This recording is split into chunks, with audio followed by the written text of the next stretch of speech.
Hello, friends. Welcome to Heidi's Colorful Colorado. I'm your host, Heidi Ganal, a wife, mom of four, CU Regent, and the founder of Camp Bow Wow and the She Factor. With a passion for keeping the spirit of our state alive and well, I started this podcast to bring the people of Colorado together to celebrate the amazing state we call home. Come along on this journey with me as I travel across our old country roads in my vintage RV, interviewing folks that embody the true spirit of the Rocky Mountains. From the Front Range to the Mile High City to the Wild West of Southern Colorado, we'll celebrate the history, beauty, and Coloradans that make this place the colorful state it is. Each week, you'll meet people trailblazing the way for an even more colorful future for us all, making a huge difference along the way. Are you ready for a Rocky Mountain ride? Let's do this, Colorado. Hello, everyone. Welcome to Heidi's Colorful Colorado.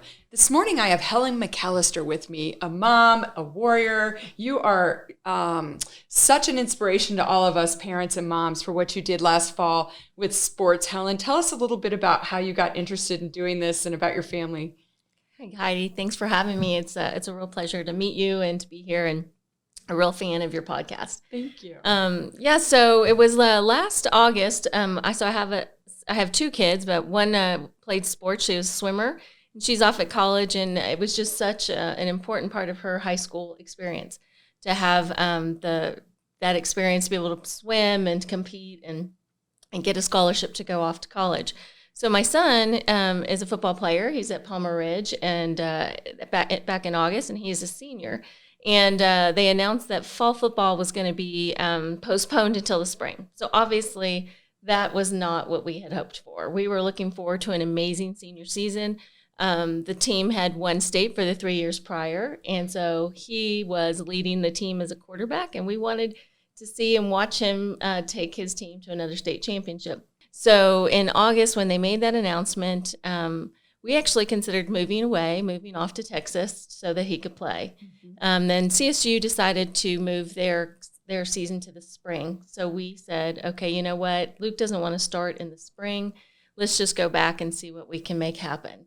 So Michigan at that time had just reversed their decision, and we thought if Michigan can reverse their decision, then certainly here in Colorado we can do something. So a few parents and I were chatting about it, and we said, let's do something. And I said, being a marketer, well, let's put up a website. So we decided, I named it LetCOPlay. It's LetCOPlay. And I have my marketing team put together some logos, and we had some fun with it. We put together a website, and we said, we went out and asked all the football players for stories. So my son was instrumental in helping me get those stories. So he went out, sent a note out to Twitter, fill out this survey.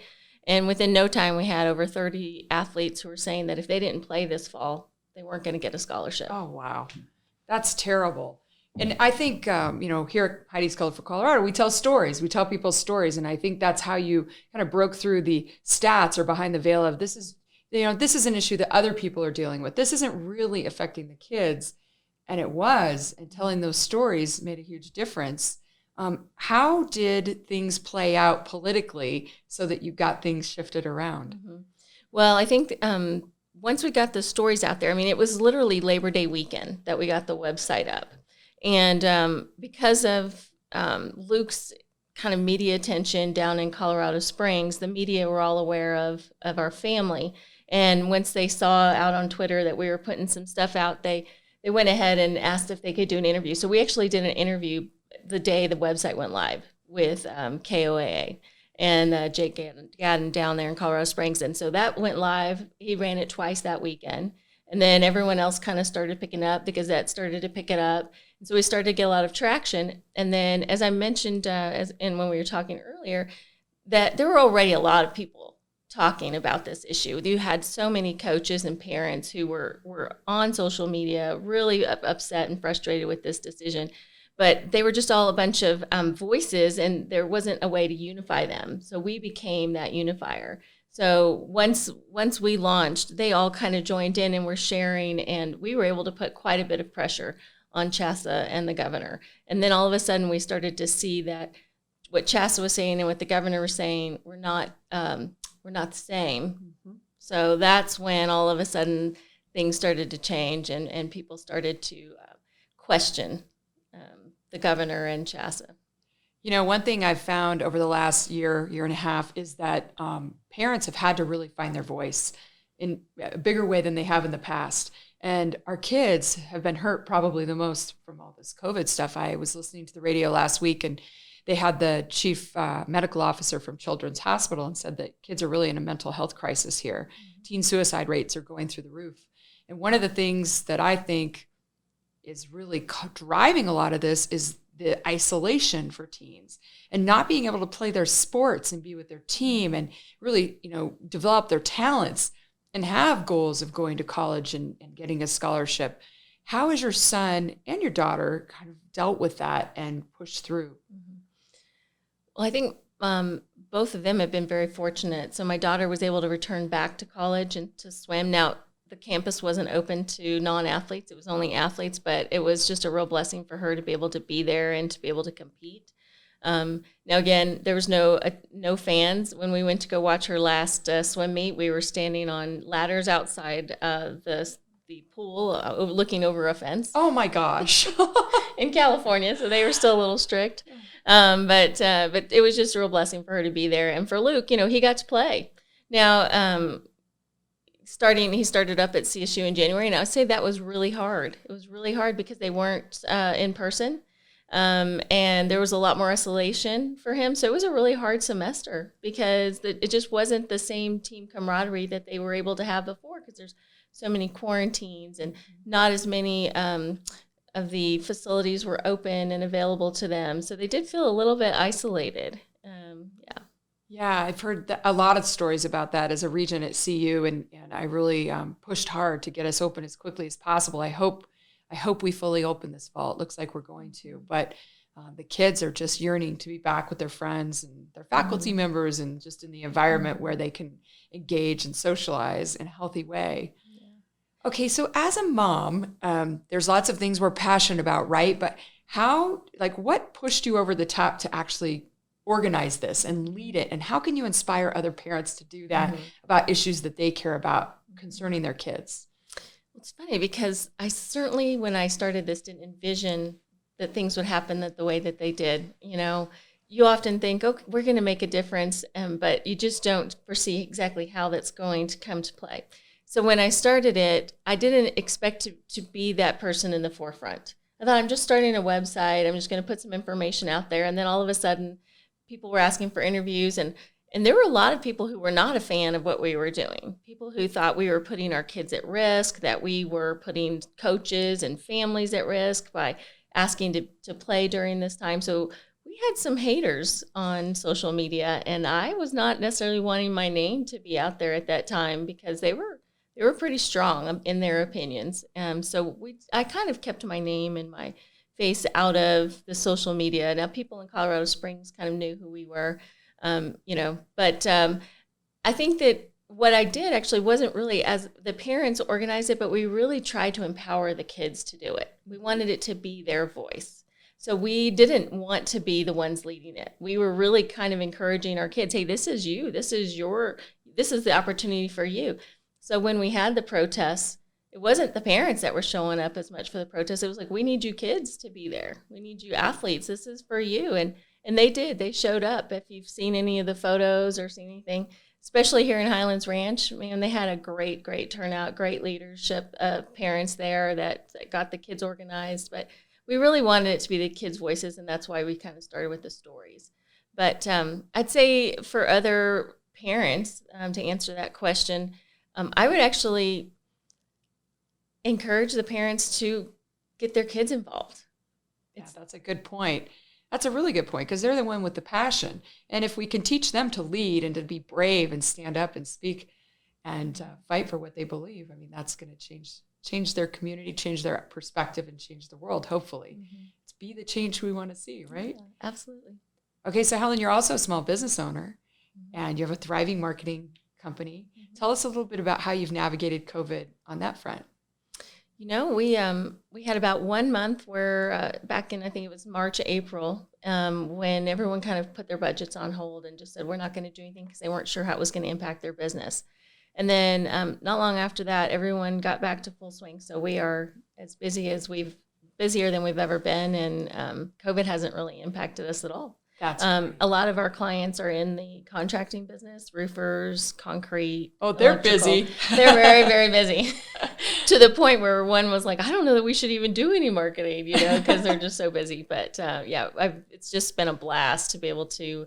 It's only 2 years old. We started 2 years ago, and it was kind of one of those things where I had been in the corporate world and the nonprofit world and decided I wanted a little more flexibility and decided to start my own thing, not again knowing what would happen, and it just blew up, and it's been super fun. So tell me a little bit about your nonprofit efforts and your trip coming up. Yeah. So one of my clients is an international nonprofit called DeFar Partners International, and we're going to be going to Uganda for 10 days in July to do some photography and video of people that have been impacted by the ministry. That's fantastic. And it sounds like you've done this quite often in the past. Yes, when I was with Development Associates International, or DAI, here in Colorado Springs, for about 3.5 years, I was traveling to third world countries 2 or 3 times a year, doing the same thing. So that's a good lead into one of the questions I ask most of the guests is, what's the spirit of Colorado, especially in contrast to the third world countries that you're visiting? What do you love about it here? I think Colorado has a great spirit of adventure. And I think that everywhere you look, it's, everyone wants to be outdoors, but it's not just about being outdoors, right? It's about doing things a little bit differently and maybe doing them a little bit better. I mean, I know that other states won't appreciate that, but when I go back, I'm a Texan. I'm originally from Texas. So when I go back to Texas, my husband, who desperately wants to live there, he's just like, let's come back. And I'm like, I just don't want to. I just love living in Colorado. I love the weather.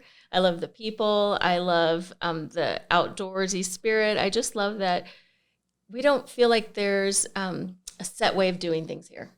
I think in Texas, there's so much tradition and expectation, and I don't know what the word is, but here it feels like you can do whatever you want. It's very independent. Maybe that's the word I'm working with. No, I love that. That's a common theme we're hearing, like that rugged individualism. And we keep talking about, look to the mountaintops. Like, we are a state that loves adventure and freedom and the ability to kind of live and let live. And so I think that's perfect. Yeah, absolutely.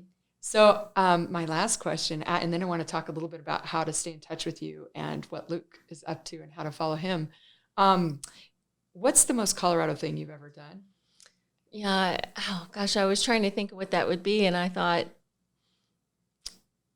probably, because everyone does it. Everyone does the same stuff around here. Like we all drive up to Pikes Peak, but I've never been up to Pikes Peak. Have you not? No, I've lived here since 1978. I look at it all the time. Yeah, the Cog Railroad twice. When the kids are in middle school field trips, you're heading up to the which just reopened, by the way. The Cog Railroad's now reopened. But Hanging Lake Gardens, probably hiking up to Hanging Lake Gardens. It's one of the most beautiful places in Colorado, I think. It is. I love that area is just so beautiful. One of my favorite places in the whole state. I think it got pretty devastated by the fires a couple of years ago, but I think it's back open and going. And wow, gosh, anyone who's new to Colorado has to go to Hanging Lake. It's gorgeous. Absolutely. And go up to Pikes Peak. I'll put it on my list. On the Cog Railroad. Okay, got it. So tell us how to stay in touch with you, maybe what's next, and then how to follow Luke, because he's doing some really exciting stuff. Thanks for asking.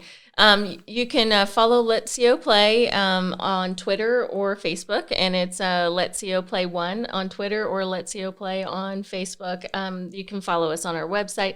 Now, again, we're not super active at the moment because there's just really nothing to be promoting. We were helping out in December and January with the volleyball and basketball teams. But since then, we're hoping actually that we don't have to be active going forward. We hope there's nothing that we need to be fighting for the high school athletes. Well, I'm glad you're there just in case. I think parents across Colorado are glad you're there. What about your marketing firm? So that's HELM Creative Marketing. So that's the website, HELM, HELM, creativemarketing.com. You can follow us there or find us on social media. Thanks for being here today, Helen, and thanks for all you've done for parents and kids across Colorado. And just grateful to have you as part of our community and look forward to what you're going to do next. Thanks for having me, Heidi. It's been really great.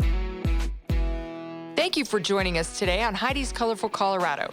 If you enjoyed this conversation, don't forget to rate, review, and subscribe. And definitely follow me on Instagram to keep up with my latest adventures. In the meantime, happy trails from me, Heidi Ganahl.